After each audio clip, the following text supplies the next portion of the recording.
Tired of skyrocketing electricity bill of your home, factory or commercial space? Switch to solar power with AB Solar Power System. Cut your electricity bill up to 100%. Book a free consultation by our experts team. AB Solar Power Systems. Zero your electricity bill by powering a cleaner tomorrow. Shekhar Kammula 25 years film journey సందర్భంగా విడుదలైన కుబేరాపై చాలా చర్చ జరుగుతోంది social మీడియాలో కూడా. మీకు తెలుసు, నేను సినిమాలపైన చాలా తక్కువ మాట్లాడతాను, కానీ మాట్లాడిన ప్రతి వీడియో పవర్ఫుల్గా సక్సెస్ అయింది. ఇటీవల లక్కీ భాస్కర్ పైన మాట్లాడాను, జై భీమ్పై మాట్లాడాను, అంతకుముందు మహర్షిపై మాట్లాడాను. సో రేర్గా మాట్లాడతాను కనుక బహుశా సక్సెస్ అవుతుందేమో. సో ఈ కుబేరా సినిమా కూడా ప్రత్యేకత ఏంటి అంటే, అసలు ఒక సినిమా ఎలా ఉండాలి. సాధారణంగా సినిమాలో ట్రెండ్ ఏంటంటే ఒక ధోరణితో ఉన్న సినిమా సక్సెస్ అయితే చాలామంది అదే ధోరణితో సినిమాలు తీస్తారు. కానీ అలా కాదు, నా ధోరణితోనే నేనే సినిమా తీసుకుంటాను, చూస్తారా లేదా అనేది it's a very risky thing, కానీ అదొక ఎక్స్పెరిమెంట్. అలాంటి సినిమాలు తీయడంలో మనందరికీ తెలుసు శేఖర్ కమ్ల ప్రసిద్ధి. అందువల్ల ఈ సినిమాలో కూడా మనకు ఈ ట్రెండ్ కనబడుతుంది. అంటే సినిమాలో ఉన్న మెయిన్ స్ట్రీమ్ ధోరణి కాదు, నా ధోరణిలో నేనే ఉంటాను. సో కాలేజీ అంటాను నా గొడవ అని. సో బహుశా ఇది కూడా శేఖర్ గొడవ కావచ్చు. సో ఈ గొడవలో మనకు కనబడేది ఏంటంటే ఒక సింపుల్ పాయింట్. సమాజంలో తీవ్రమైన అసమానతలు ఉన్నాయి మన దేశంలో. ఈ అసమానతలు రోజు రోజుకు పెరుగుతున్నాయి. ఈ అసమానతలు సమాజం పైన రకరకాల రూపాల్లో రిఫ్లెక్ట్ అవుతూ ఉంటుంది. ఈ అసమానతలలోని యాక్టర్స్ మధ్య ఇంటరాక్షన్ కూడా రకరకాల రూపంలో మేనిఫెస్ట్ అవుతూ ఉంటుంది. ఒక బాగా డబ్బున్నవాడు, డబ్బు లేనివాడు, ఓ పెట్టుబడిదారుడు, ఓ కార్మికుడు. సో ఇలా భిన్నమైనటువంటి వర్గాల మధ్య జరిగే ఘర్షణ, సంఘర్షణ, సంవాదము, సంభాషణ రకరకాల రూపాల్లో ఎక్స్ప్రెస్ అవుతూ ఉంటుంది. అందుకే పరస్పరం సంఘర్షించిన శక్తుల నడుమ చరిత్ర పుట్టేనంటాడు మహాకవి. కానీ ఇలాంటి సంఘర్షణను వెండితెరపైన ఎక్కించేటప్పుడు సాధారణంగా ఐడియాలజీతో సినిమాలు తీయడం అని, ఐడియాలజీని కూడా క్రూడ్గా ప్రజెంట్ చేస్తే జనం చూడరు. ఆ రోజులు పోయాయి. 70s, 80s ఉన్న ధోరణి కాదు ఇప్పుడు. సో ఐడియాలజీ ఏదైనా దానికి ఒక క్రియేటివ్ ఎక్స్ప్రెషన్ ఇచ్చినప్పుడే, ఒక యునీక్ క్యారెక్టర్ని ఇచ్చినప్పుడే సినిమా సక్సెస్ అవుతుంది. అందువల్ల ఇందులో కూడా ఒక భిన్నమైనటువంటి పోల్స్ మధ్య ఒక కాన్ఫ్లిక్ట్ ఈ సినిమాలో ఇతివృత్తం. నేను సినిమా కథ చెప్పదలుచుకోలేదు. సో ఏంటి ఇతివృత్తము? ఒక 100 కోట్ల డబ్బున్న ఒక పెద్ద వెరీ ఫిల్తీ రిచ్ మ్యాన్ అయినా కూడా గ్రీడ్, కోరిక చావదు, ఇంకా ఇంకా సంపాదించాలి అని సమాజంలో ఘరానా పెద్ద మనుషుల హోదాలో ఆ రకమైన అధికారాన్ని, డబ్బు దర్పాన్ని ప్రదర్శించగలిగే ఒక బిలియనేర్, శతకోటీశ్వరుడి పవర్, గ్రీడ్, సెల్ఫిష్నెస్ ఒకవైపు. మరోవైపు జీవితంలో ఏంటి తాను ఎందుకున్నానో తెలియని ఒక నిస్సహాయ స్థితిలో ఉండేటువంటి ఒక సాధారణ క్యారెక్టర్, బిచ్చగాడు. సో ఇంత వైడ్ క్యాన్వాస్ సాధారణంగా ఉండదు. ఇప్పుడు ఒక క్యాపిటలిస్టు, ఓ వర్కరు, ఒక ల్యాండ్ లార్డు, ఒక భూమి లేని పేద, ఇలాంటి క్యారెక్టర్స్ పైన భిన్నమైన పోల్స్ మధ్య ఇంటరాక్షన్తో సినిమాలు అనేకం వచ్చాయి. కానీ ఒక ఫిల్తీ రిచ్ పర్సన్ అండ్ ఒక బెగ్గర్, ఆ filthy rich person selfish greed ఒకవైపు, ఈ బెగ్గర్ సర్వైవల్ ఇన్స్టింక్ట్స్ ఒకవైపు, ఈ రెండింటి మధ్య ఘర్షణలో ఒక సిబిఐ ఆఫీసర్. సో ఈ honest CBI officer victim of the system ఏ రకంగా ప్లే అవుతుంది అనేది ఈ సినిమాలో ఉన్న ఇతివృత్తం. సో ఇన్ఈక్వాలిటీస్ ఏ రకమైన రూపాన్ని సంతరించుకుంటాయి, వెన్ టూ పొలార్ ఇన్ఈక్వాలిటీస్ మధ్య ఇంటరాక్షన్ ఉంటే అంటే selfish greed and survival instinct మధ్య ఓ ఘర్షణ ఏ రూపాన్ని సంతరించుకుంటుంది అనేది ఈ సినిమాలో ఉన్న ఆసక్తికరమైన అంశం. సినిమా ఎప్పుడు కూడా లైఫ్ను రిఫ్లెక్ట్ చేయాలి. తమ చుట్టూ ఉన్న జీవితము ప్రపంచము నుంచి అనేక కథనాలు వస్తాయి. అన్ఫార్చునేట్లీ చాలా సందర్భాల్లో సినిమా ల్యాక్స్ ద లైఫ్ ఎలిమెంట్ని టచ్ చేసిన ఏ సినిమా అయినా మీకు బాగా హిట్ అవుతుంది. అది లీడర్ లాంటి సోషో పొలిటికల్ సినిమా కావచ్చు, అది ఏదైనా కావచ్చు.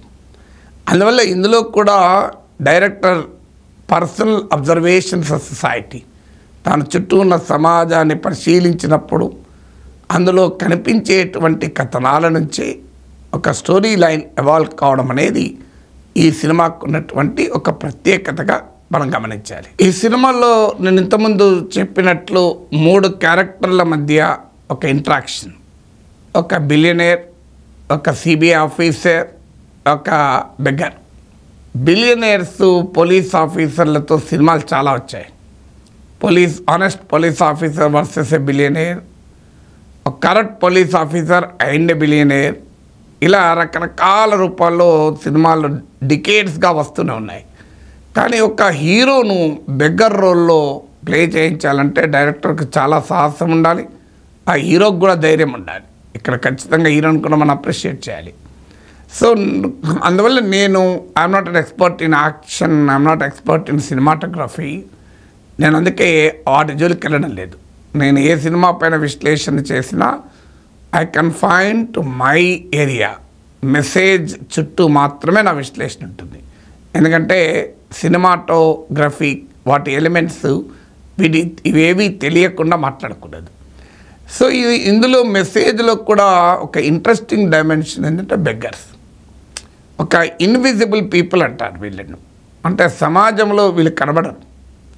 మీకు చూడండి, రాజీవ్ గాంధీ హత్య జరిగింది, రాజీవ్ గాంధీతో పాటు కొంతమంది చనిపోయారు. అక్కడ ఉన్న సాధారణ ప్రజలే కావచ్చు, కానీ మనకు చర్చ వచ్చినప్పుడల్లా రాజీవ్ గాంధీ మరణమే గుర్తొస్తుంది, సహజం కూడా. కానీ మిగతా వాళ్ళు గుర్తురారు.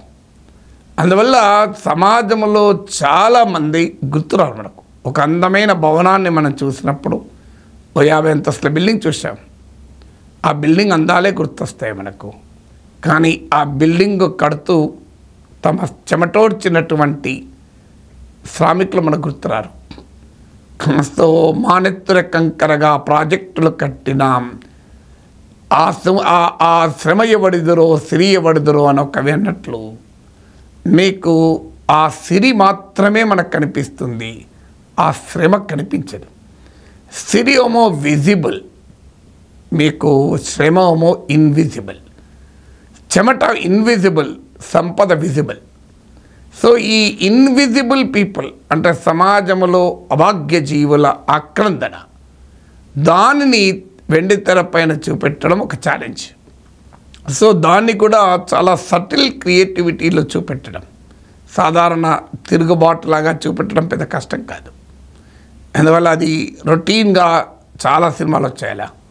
సో కానీ ఒక ఇన్విజిబుల్ పీపుల్ ఎలా, వారి సర్వైవల్ ఇన్స్టింక్ట్స్ ఎలా ఉంటాయి. ఒక ఇన్విజిబుల్ పీపుల్ సమాజంలో అత్యంత శక్తివంతుడైన డబ్బు అధికారం ఉన్నవాడితో ఘర్షణ పడినప్పుడు కానీ, ఇంటరాక్ట్ కావాల్సి వచ్చినప్పుడు కానీ ఏ రకమైన పరిస్థితులు ఉంటాయి అన్నది ఈ సినిమాలో మనం చూడాల్సిన మరో ప్రత్యేకత.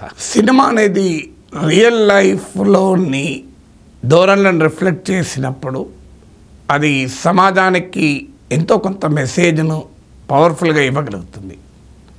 కానీ ఒక స్కూల్ ఆఫ్ థాట్ ఏంటంటే రియల్ లైఫ్ ఎలాగో ఉంది కనుక, ఆ రియల్ లైఫ్ మనకు తెలియంది కాదు కనుక, ఒక ఊహాజనిత ప్రపంచంలో ఒక ఎస్కేపిస్ట్ టూల్గా సినిమా ఉండాలని వాదించే వాళ్ళు కూడా ఉన్నారు. సినిమా ఎంటర్టైన్మెంట్ కోసమే, సినిమా ఓన్లీ కమర్షియల్ కోసమే అనుకుంటే ఆ వాదన కరెక్ట్. కానీ cinema is a powerful vehicle of social change. ప్రజల్లో ఆలోచనలు కలిగించి, ప్రజల్లో ఒక స్పృహ చైతన్యాన్ని కలిగించటానికి ఒక సాధనము అనుకున్నప్పుడు సినిమా నిజ జీవిత సన్నివేశాలని, నిజ జీవిత ఘటనల్ని, నిజ జీవిత వైరుధ్యాలని రిఫ్లెక్ట్ చేయాలి. ఎందుకు నేను ఈ మాట చెప్తున్నా అంటే మన చుట్టూ ఉన్న ఎకనామిక్ సిస్టంలో, పొలిటికల్ సిస్టంలో చాలా చూస్తాం. పొలిటికల్ సిస్టంలో చూసే ఆధారంగా చాలా సినిమాలు వచ్చాయి. రాజకీయ నాయకత్వాన్ని ప్రశ్నిస్తూ, రాజ్యాన్ని ప్రశ్నిస్తూ, రాజకీయ సంస్కృతిని ప్రశ్నిస్తూ, అంటే రియల్ పాలిటిక్స్లో చూస్తున్న అనేక రకాల రుగ్మతల్ని సినిమా చాలాసార్లు చూపెట్టింది. ఇక సొసైటీలో ఉండే రుగ్మతలకు కూడా మనకు కులానికి వ్యతిరేకంగా వచ్చిన సినిమాలు ఉన్నాయి, కుల అణచివేతకు వ్యతిరేకంగా వచ్చిన సినిమాలు ఉన్నాయి, కుల వివక్షకు వ్యతిరేకంగా వచ్చిన సినిమాలు ఉన్నాయి, కుల వివక్షను చూపెట్టేవి, కళ, కులం, కుల వివక్షలను కలుపుతూ వచ్చిన సినిమాలు ఉన్నాయి. ఇలా రకరకాల సినిమాలు సమాజంలో స్త్రీ పురుష సంబంధాలు, మానవ సంబంధాలు, కుటుంబ బంధాలు, అనుబంధాలు, ఇలా రకరకాల సామాజిక జీవనములో మనము నిరంతరము చూసే అంశాల ఆధారంగా మనకు రకరకాల సినిమాలు వచ్చాయి. కానీ ఎకనామిక్ సిస్టంలో ఉండేటువంటి రియల్ లైఫ్ను చాలా తక్కువగా ఎక్స్ప్లోర్ అవుతాయి. పొలిటికల్ లైఫ్తో పోలిస్తే సోషల్ లైఫ్ తక్కువ, సోషల్ లైఫ్తో పోలిస్తే ఎకనామిక్ లైఫ్లో ఉండే రియాలిటీని ఎక్స్పోజ్ చేసే సినిమాలు కూడా తక్కువ. అందువల్ల ఈ సినిమాల్లో ఒక క్రోనిజం ఎలా పనిచేస్తుంది అంటే, క్రోనీ క్యాపిటల్ ఎలా పనిచేస్తుంది, ఆశ్రిత పెట్టుబడిదార వర్గం అంటారు. అంటే అధికార వ్యవస్థలతో వ్యాపార వ్యవస్థలు కలిసి ఎలా వనరులను, సంపదను దోచుకుంటాయి, ఆ దోచుకునే క్రమంలో ఎలాంటి అణచివేతకు, క్రూరత్వానికి కూడా పాల్పడతారు. ఇలాంటి పరిస్థితుల్లో ఏ రకంగా ఆ ఘర్షణ మేనిఫెస్ట్ అవుతుందో ఈ సినిమాలో మనకు కనబడుతుంది. అందుకే అనేక సందర్భాల్లో కోర్టులు కూడా తీర్పు చెప్పాయి. సుప్రీంకోర్టు కూడా భూమి లోపల ఉన్న ఖనిజ సంపద ప్రజలందరికీ దక్కాలి తప్ప కొంతమందికి కాదు అని తీర్పులు చెప్పాయి. సో భూమి, నీరు, అడవి, భూగర్భంలో ఉండే వనరులు ఇవి ఎవరి చేతుల్లో ఉండాలి అనే అంశం మనకు సమాజంలో పెద్ద చర్చ. దాన్నే క్రోనిజం అంటారు. అంటే నేచురల్ రిసోర్సెస్ను నుంచి మొదలుకొని ఎకానమిక్ సిస్టాన్ని కనెక్ట్ ఉన్నవారు ఇలా ఎక్స్ప్లాయిట్ చేస్తారు. నేను ఓహ్రా కమిటీ చెప్పింది, business man, bureaucrat, criminal, politician nexus అని. ఇప్పుడు ఈ సినిమాలో మనకు కనబడుతుంది బిజినెస్ మ్యాన్, క్రిమినల్ నెక్సెస్ ఎలా ఉందో కనబడుతుంది. అలాగే ఒక బ్యూరోక్రాట్, ఆనెస్ట్ ఆఫీసర్, కానీ వ్యవస్థ అతన్ని డిజోన్ చేసుకుంటుంది. వ్యవస్థ డిజోన్ చేసుకున్నప్పుడు ఆ వ్యవస్థపై తన ఒక రకమైన తిరుగుబాటు ఏ రూపంలో ఉంటుంది. ఒక వ్యవస్థ మంచిని ఓన్ చేసుకున్నప్పుడు అది ఏ రకమైన రూపాన్ని సంతరించుకునే ప్రమాదం ఉంటుంది. ఇలాంటి అంశాలు కూడా మనకు ఇందులో కనబడుతాయి. అందుకే business man, bureaucrat, criminal nexus కూడా ఇందులో కనబడుతుంది. అందువల్ల ఈ సినిమా ఎకనామిక్ సిస్టంలో ఉండే ఎక్స్ప్లాయిటేటివ్ ప్రాక్టీసెస్, దాంతోపాటు సమాజంలో ఉండే స్వభావాలు, ఏమీ డబ్బు లేని వాడికి స్వార్థం ఉంటుంది, బాగా డబ్బున్న వాడికి అప్పటికే డబ్బు ఉంది కనుక వాడి స్వార్థం అవసరం లేదు అని చాలామంది భావిస్తారు. కానీ రియాలిటీ అది కాదు.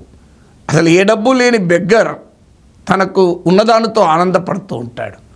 తనకు వచ్చిన కొద్దిపాటి డబ్బులతోనే సంతోషంగా జీవిస్తుంటాడు. కానీ 100 కోట్లున్నవాడు కూడా నిద్ర పట్టకుండా జీవిస్తుంటాడు. సో ఈ సినిమా ఆ 2 క్యారెక్టర్ల జీవన శైలిని కూడా రిఫ్లెక్ట్ చేసింది. అందుకే కుబేరా ఇంత చర్చనీయాంశం కావటానికి కారణము మన చుట్టూ ఉన్న సామాజిక, ఆర్థిక జీవన విధానంలోని రుగ్మతల్ని తట్టిలేపి సమాజంలో ఉండేటువంటి ధోరణులపైన ప్రశ్నలు సంధించింది కనుక ఈ సినిమా అంతగా చర్చనీయాంశమైంది.